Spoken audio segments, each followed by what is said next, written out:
The war between humans and the Thaurians had been going on for many years. Both sides had lost many lives, and neither wanted to surrender. The Thaurians were a proud alien race. Their bodies were covered with a soft, shining layer that looked beautiful, but was deadly. Their skin carried a natural poison that could kill most life forms on contact. Because of this, they were feared across many worlds. Rian was a human pilot, known for his courage and calm nature. He had flown through many dangerous missions before, but this time, luck was not with him.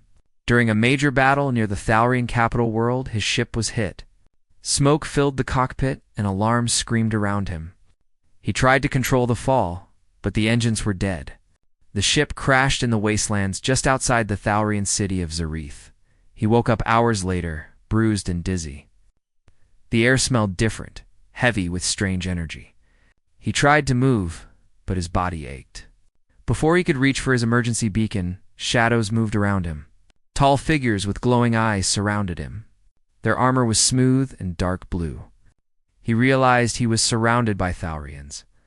One of them spoke in a soft, musical voice. A human pilot, alive. Rian did not resist.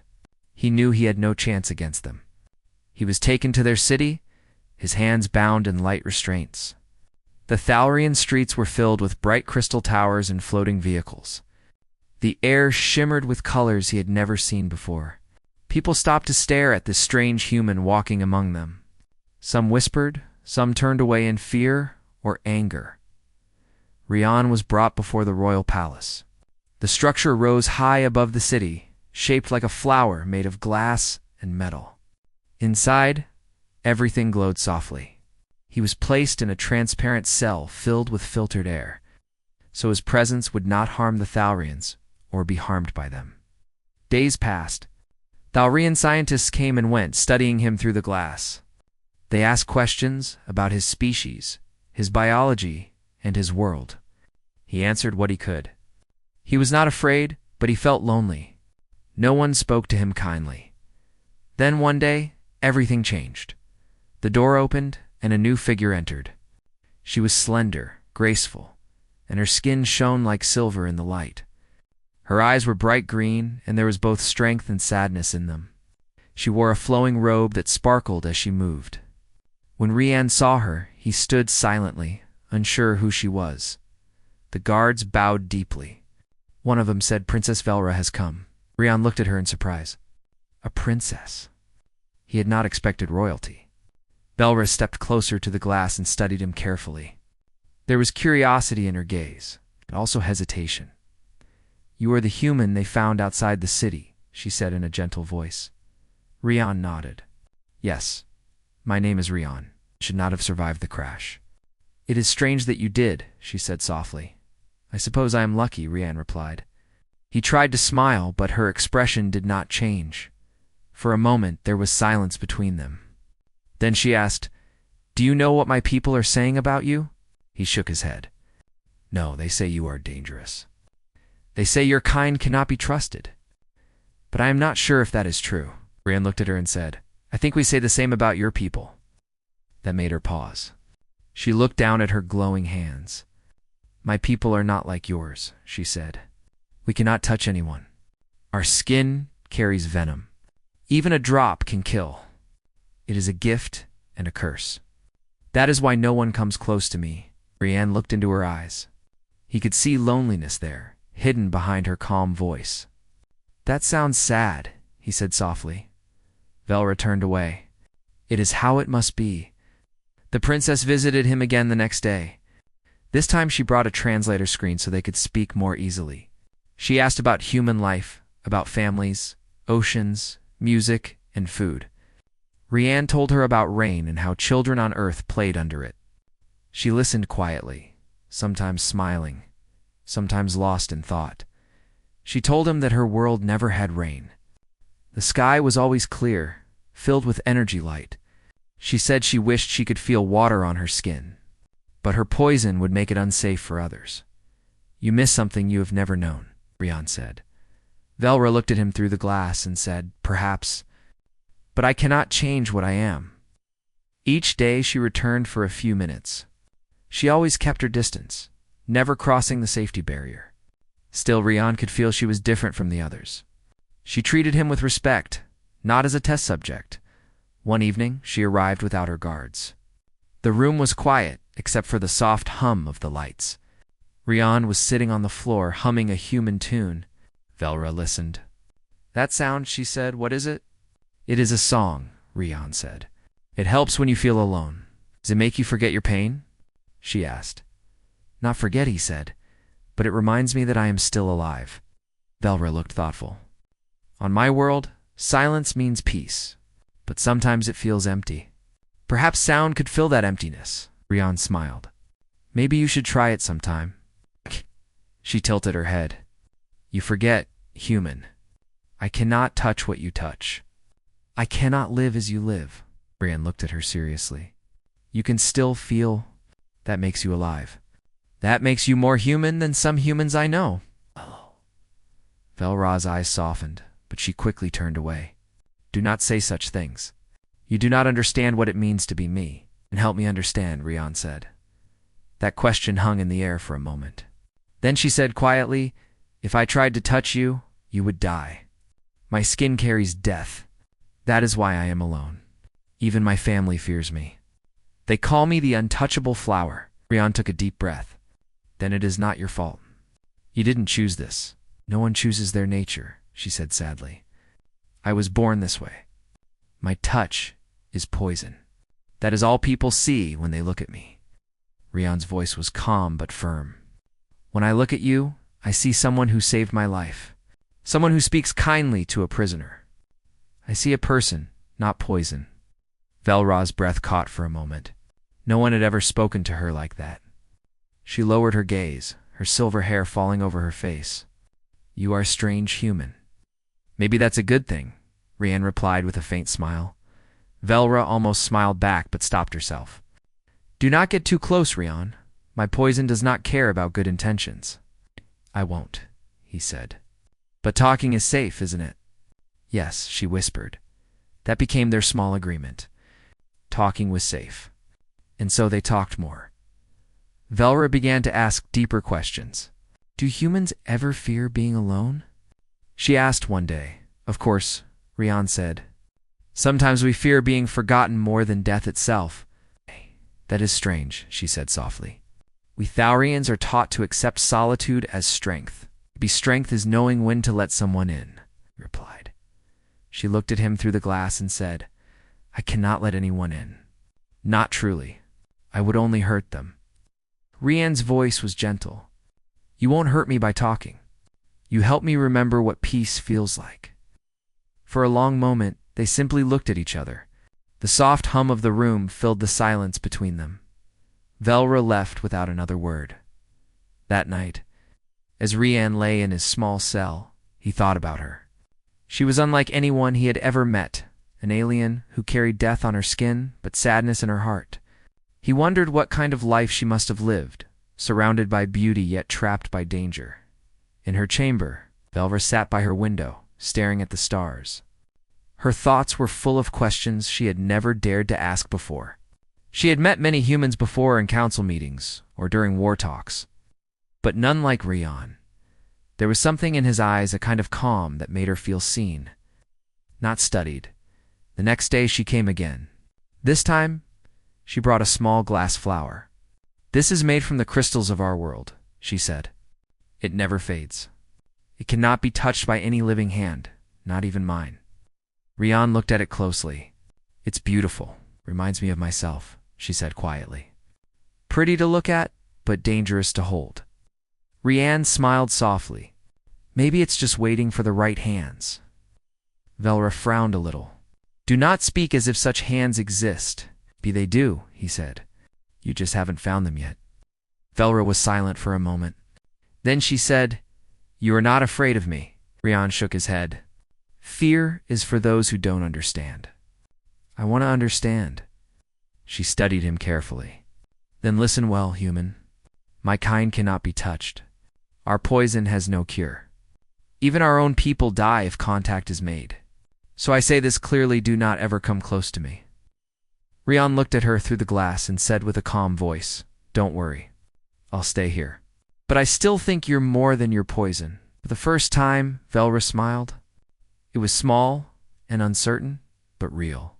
You speak strange words, Rian, she said softly. Maybe, he replied. But maybe the world needs strange words. When she left the room, she felt a warmth she could not explain.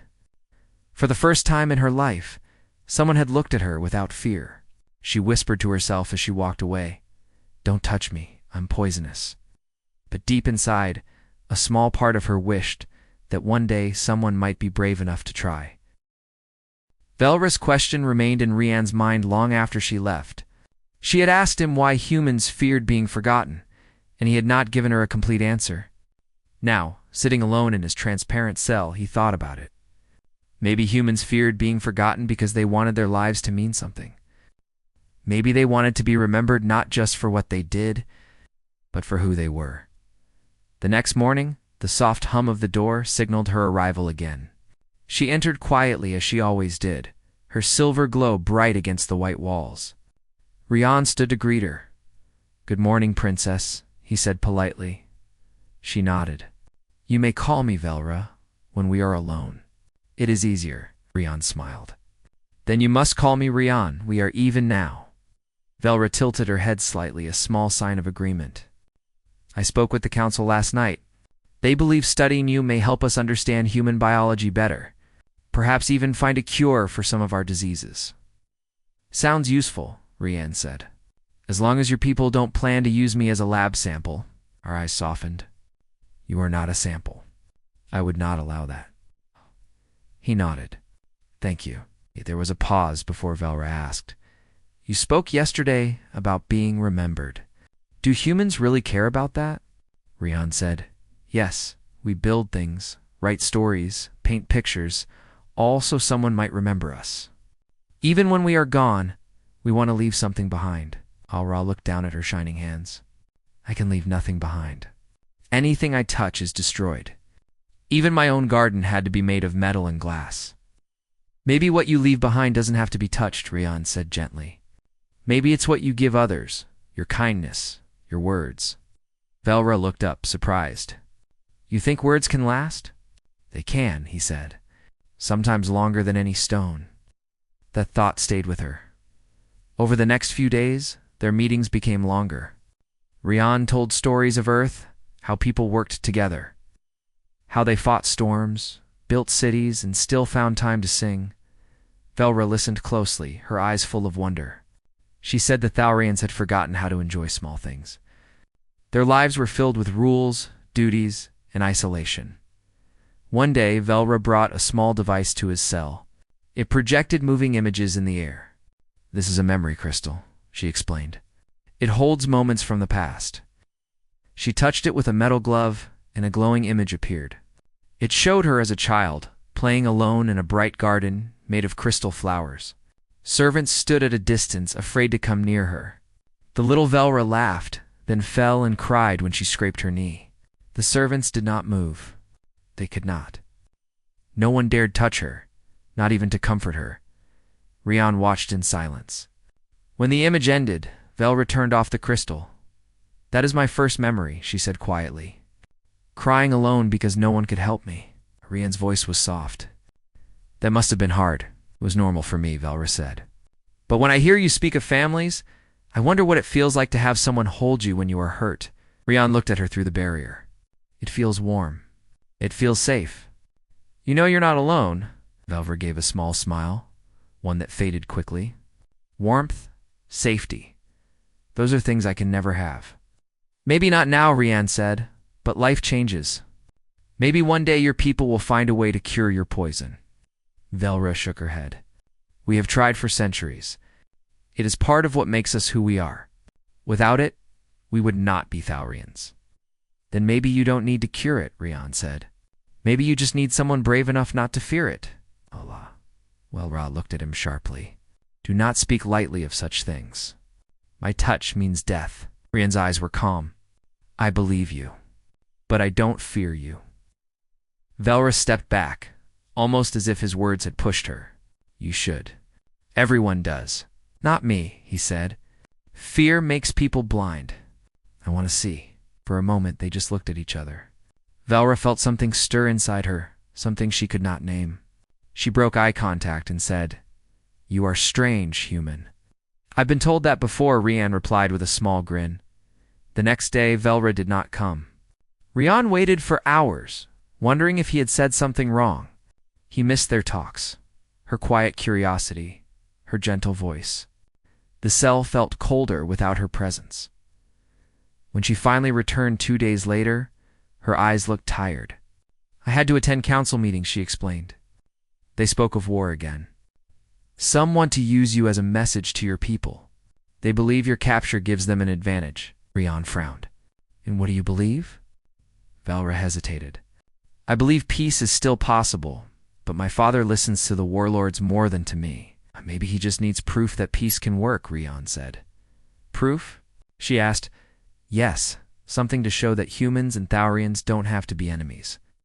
Velra looked at him thoughtfully. "You mean us?" Rian nodded. "Why not? We talk, we learn. That's how peace begins." Her lips curved slightly. "A prisoner and a princess. That is not how most peace stories start. Maybe that's why ours might work," he said. Velra almost laughed.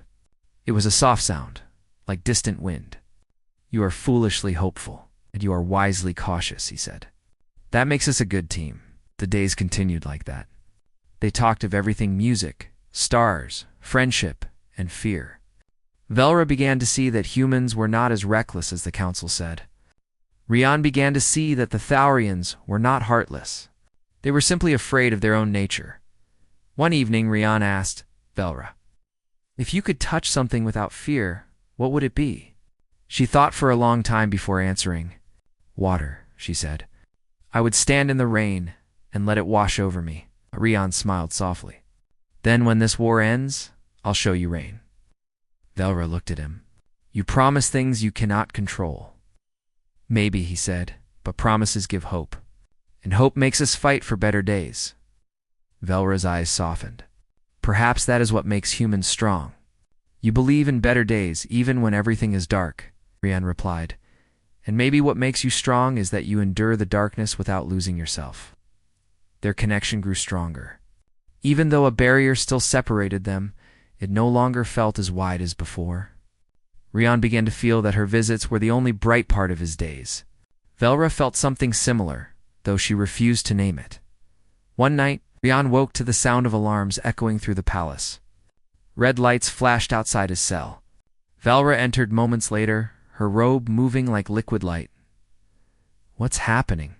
he asked. "An attack on the outer gates," she said quickly. "Rebel soldiers. They want to overthrow my father." Rian stood. "Then you need to get to safety." "I came here to make sure you were safe," she said firmly. Rian stared at her. "You risked your life to check on a prisoner?"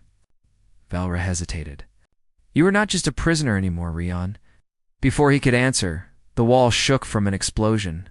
Smoke filled the corridor. Velra's guards shouted orders outside. Rian saw her glance toward the danger, then back at him. "Go," he said. "I'll be fine here." She shook her head. "No, I will not leave you." A bright flash lit the room, and the glass between them cracked. The safety field flickered. Rian could now see her without the barrier. She looked at him, her eyes wide with fear. "Stay back," she warned. "The field is down. You cannot come near me." Rian raised his hands. "I won't move." Another explosion shook the palace, louder this time. Velra stumbled, and a piece of debris fell near her. Without thinking, Rian rushed forward, pulling her out of the way before it hit. His hand stopped inches from her arm. Both froze, breathing hard. Velra whispered, "You almost touched me." Rian said softly, "I didn't, but I would have if it meant saving you." Velra looked at him with something between fear and wonder. "You are reckless human." "Maybe," he said, "but sometimes courage looks like recklessness." The guards arrived and pulled her away to safety. Rian was locked again, though the barrier remained damaged. As she left, Velra looked back once. Their eyes met, and no words were needed. That night, Rian lay awake thinking of her. And somewhere in her chamber, Velra stood by her window, whispering to herself, "Don't touch me, I'm poisonous." Yet she remembered the look in his eyes when he had risked everything for her. For the first time, she wondered if maybe, just maybe, there was someone in the universe who could touch her and live. The next morning, the city of Thauria was alive with strange sounds. Rian woke up to the faint hum of the palace shields being activated. He looked through the glass wall of his room and saw lines of guards running in formation. Their armor shone like liquid metal. Something was not right. The air felt heavy and tense. He pressed his hand on the wall and said softly, "Velra, what's happening out there?" But there was no answer. The light outside flickered, as if the sky itself was trembling. Vela stood in her father's council chamber, her face pale and her voice shaking. The royal guards had reported strange movements near the city walls. A group of Thaurian soldiers had turned against the crown. They wanted to overthrow the ruler and take control. Velra's father ordered all gates to be closed, but the enemy was already inside. Explosions thundered in the distance. For the first time, the princess saw fear in the eyes of her people. She thought of Rian at once. Her father told her to stay in the chamber, but she could not obey. She ran through the halls, her long silver robe brushing against the floor. Every few seconds, she could feel the tremor of another blast. The palace lights flickered again. When she reached the research wing, smoke filled the corridor. She coughed and covered her face. Her heart pounded when she saw Rian's cell door open. The power failure had released the locks. Rian stepped out slowly. The alarms were loud and red lights flashed across the ceiling. He had a chance to escape and run far away. But his first thought was of Velra. He remembered her gentle voice and how she always smiled even when she was lonely. Without thinking, he ran toward the main hall. The corridors were full of fallen guards. He picked up a metal staff from one of them. He could hear shouting and gunfire ahead. Velra turned a corner and froze when she saw 3 armed rebels. They raised their weapons at her. She could not fight. If she used her venom, her poison could kill everyone near her. Her body shook as fear took over. Just as they fired, a shield flew in front of her, blocking the shots. It was Rian.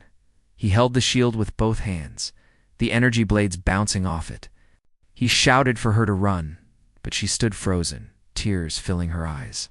Rian charged forward and hit one of the rebels with the shield's edge.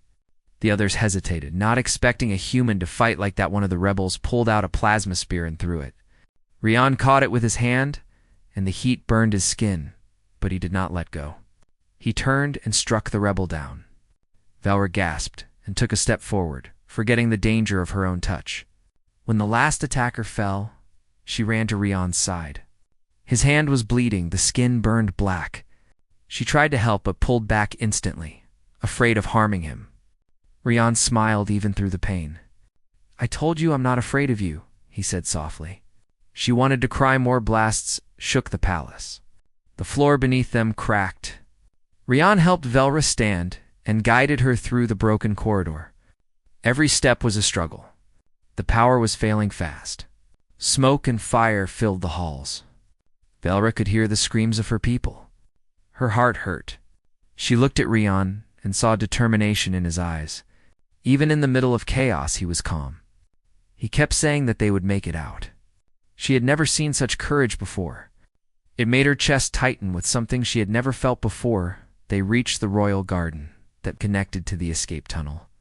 The night sky above was filled with falling fire. Ships burned as they fell from the air.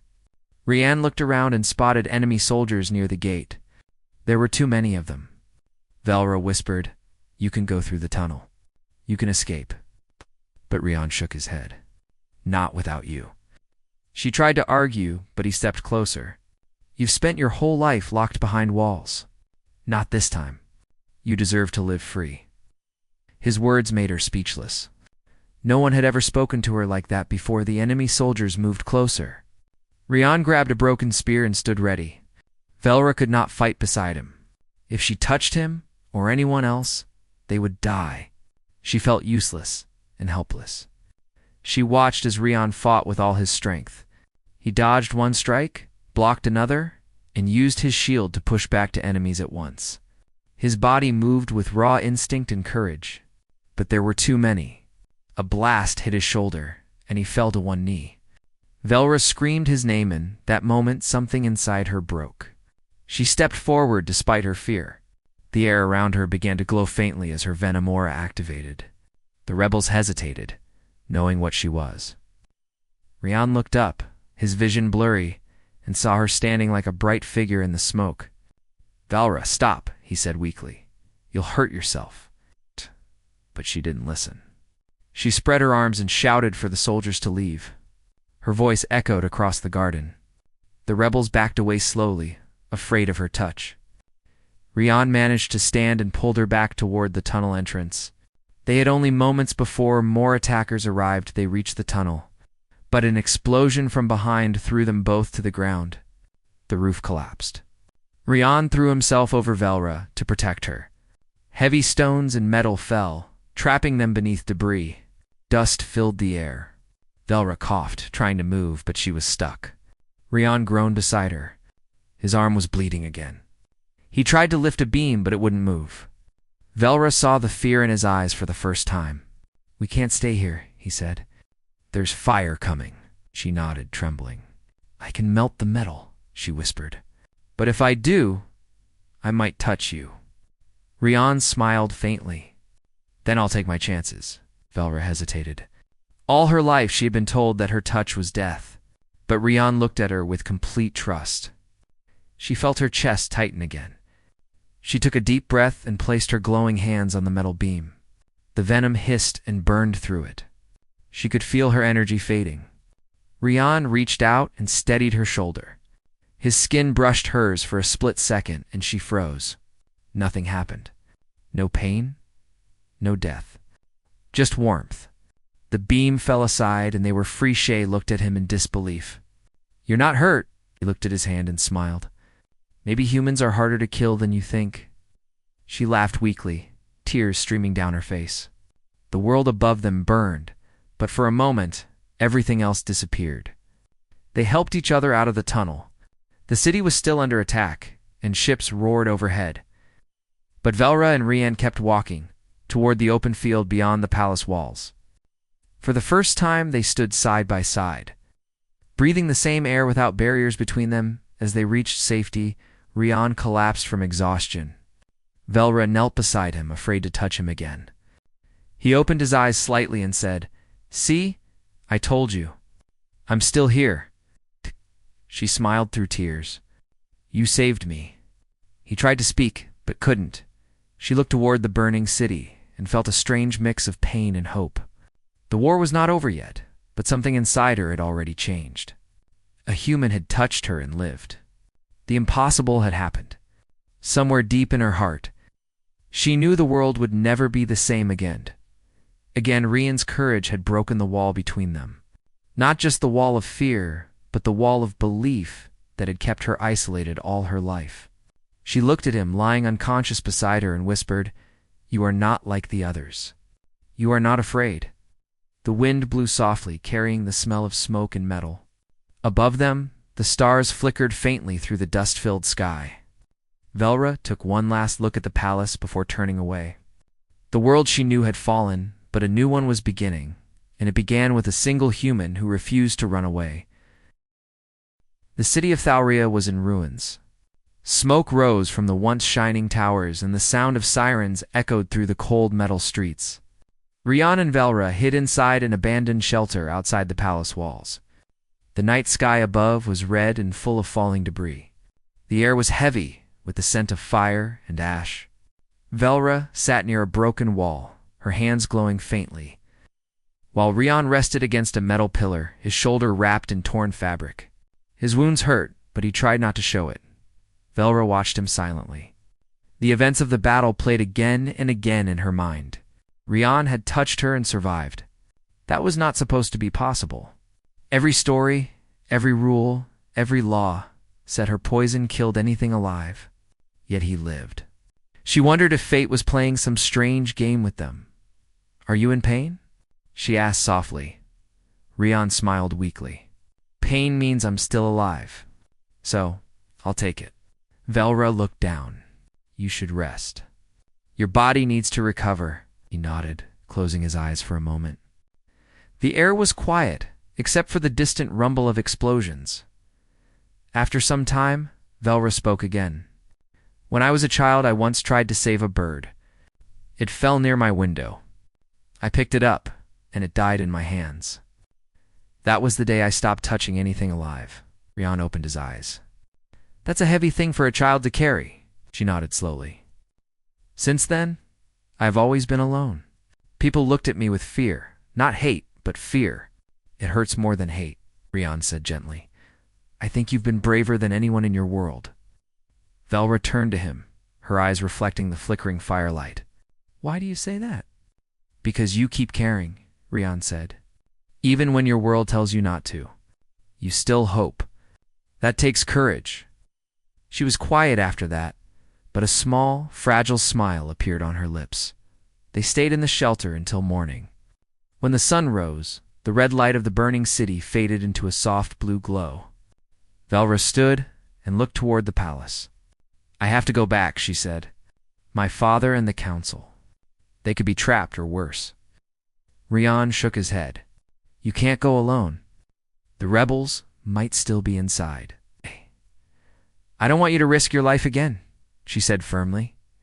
He stood despite the pain. You saved me when you didn't have to. Now it's my turn. Velra looked at him for a long moment before nodding. Then we go together. The journey back was dangerous.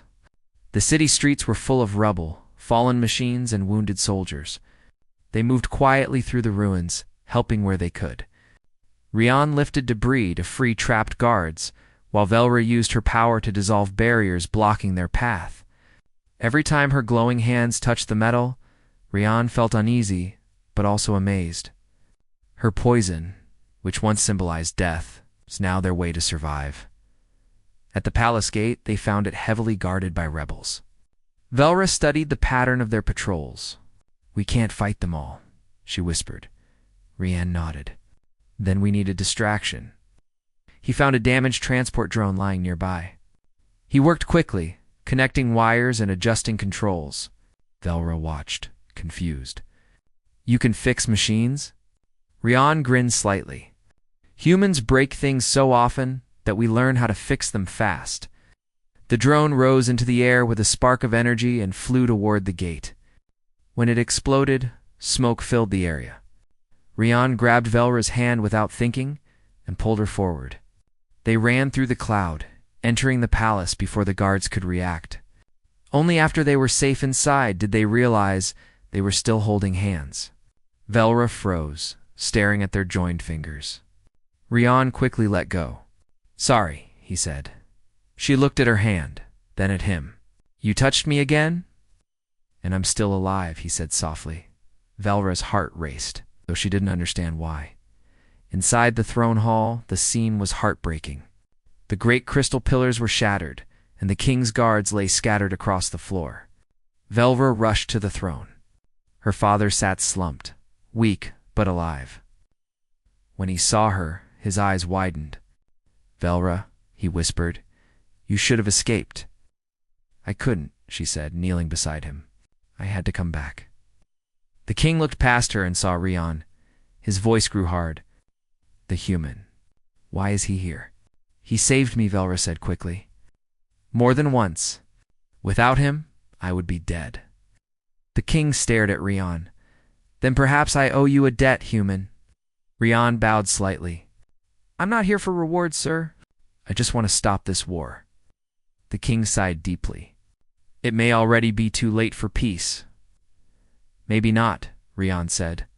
If your people see that humans and Thalrians can stand together, they might stop fighting. Velra looked at him with quiet admiration. Her father watched her, noticing the change in her expression, and frowned slightly. You speak as if you believe this human can save us. Maybe he already has, she said softly. Before the king could respond, a loud crash came from the entrance. The rebel commander had arrived, a tall Thalrian with dark armor and glowing eyes.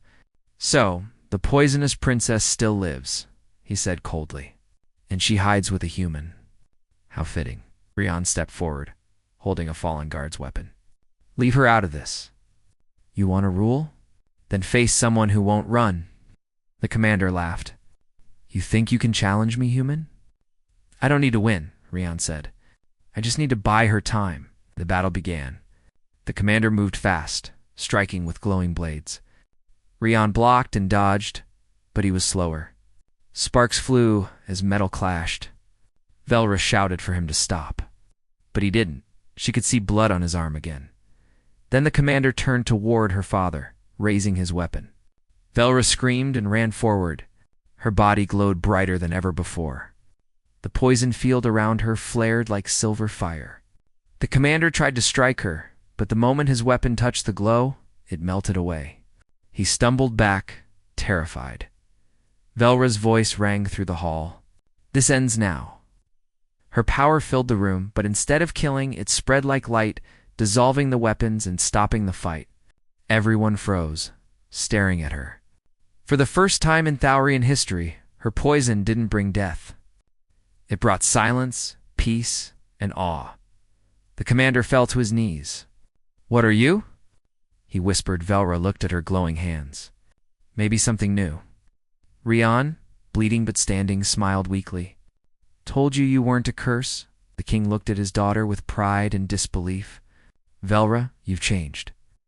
She nodded, looking at Rian, not just me. We both did. Outside, the first rays of dawn touched the broken city. The fires were dying. The war was not yet over. But a new hope had been born in the ruins of Thauria, hope carried by a human who dared to hug poison, and a princess who dared to believe she was more than her curse. The throne hall was silent, except for the soft crackle of fire still burning in the distance. The rebel commander had fallen to his knees, unable to move as Velra's lighted aura surrounded him. The other rebels froze, watching her in awe and fear. Velra's hands glowed faintly, but the warmth of Rian's presence nearby gave her courage. She realized she could control her power, not just destroy, but protect. Rian stepped forward carefully. Velra, the danger isn't gone. We need to secure the palace before anyone else gets hurt. She nodded. Together they moved through the hall, using her aura to dissolve weapons and shields of any lingering threats. The guards slowly regained courage and joined them. Velra's poison, once feared as a deadly force, was now a symbol of hope. The king sat on his throne, still weak, but gathering his strength. Velra, he said, you've done what none of us could. You've turned fear into protection. I only did what had to be done, she replied softly. Her eyes met Rian's, and he smiled faintly, feeling relief wash over him. Outside the throne hall, the city was still scarred by battle, but the rebels had retreated. The remaining citizens and soldiers began to repair what had been broken. Velra walked with Rian through the streets, amazed by how many lives had survived despite the destruction. People whispered about the human who had fought alongside the princess and survived her poison. Some even called him a hero. Velra's father met them near the palace gates. You've saved more than your people today. You've saved hope itself. He looked at Rian. Human, you risked your life for my daughter and my city. I owe you more than words can express. Rian shook his head. I did what anyone would do if they saw someone in danger. I just wanted to help. The king smiled. Then perhaps your courage is the lesson our people need. Fear has ruled us too long. Maybe now we can learn trust. Velra held Rian's hand briefly, testing the warmth again. Nothing happened. She felt joy she had never known. You truly are fearless, she whispered. Rian chuckled softly. Or maybe I just trust the right people. Days passed. The city began to heal. Buildings were rebuilt, streets were cleared, and the wounded recovered. Velra and Rian spent much of the time together, teaching the Thaurians and humans about cooperation. Velra showed them how her poison could be controlled for good. While Rian taught techniques of strategy and resilience, the people began to understand that differences were not weaknesses. Velra's poison, once a curse, became a gift. A reminder that even the most dangerous things could be turned into strength with care and courage. One evening, Velra and Rian walked through the palace gardens, which had survived the battle. The sun set over the horizon, painting the sky with shades of orange and gold. Velra touched a crystal flower with her glowing hands.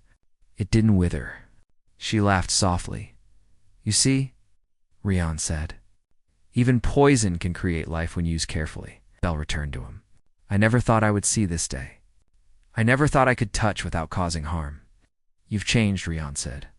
Not just your power, but yourself. You chose to be brave, to trust, to hope. That is what makes you strong. She looked at him, feeling her chest tighten with warmth. And you? Have you changed too? He smiled. I think I have. I've learned that courage isn't just about fighting. It's about believing in someone else, even when it seems impossible. They sat quietly in the garden, the breeze soft against their faces. The city behind them was alive with rebuilding, laughter, and hope. Velra knew there would still be challenges, but she also knew that she was no longer alone. Over the following weeks, peace talks began between humans and Thaurians. Stories of courage, trust, and survival spread quickly.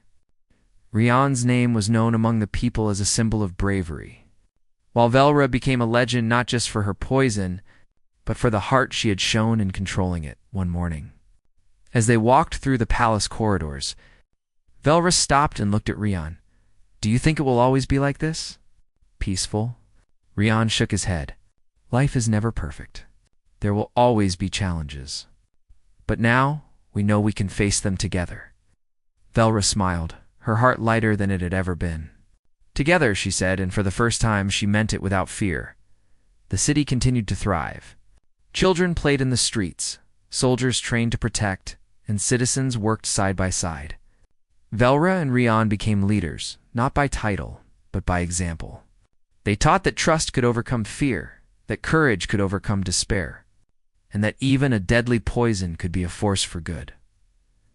One evening, as the sun dipped below the horizon, Rian turned to Velra. You've shown me something I never believed possible, that even the most dangerous things can be part of something beautiful. Velra's eyes glowed faintly in the soft light. And you've shown me that even humans can have hearts strong enough to face death and still care. They stood together, hand in hand, looking over the city they had saved and rebuilt.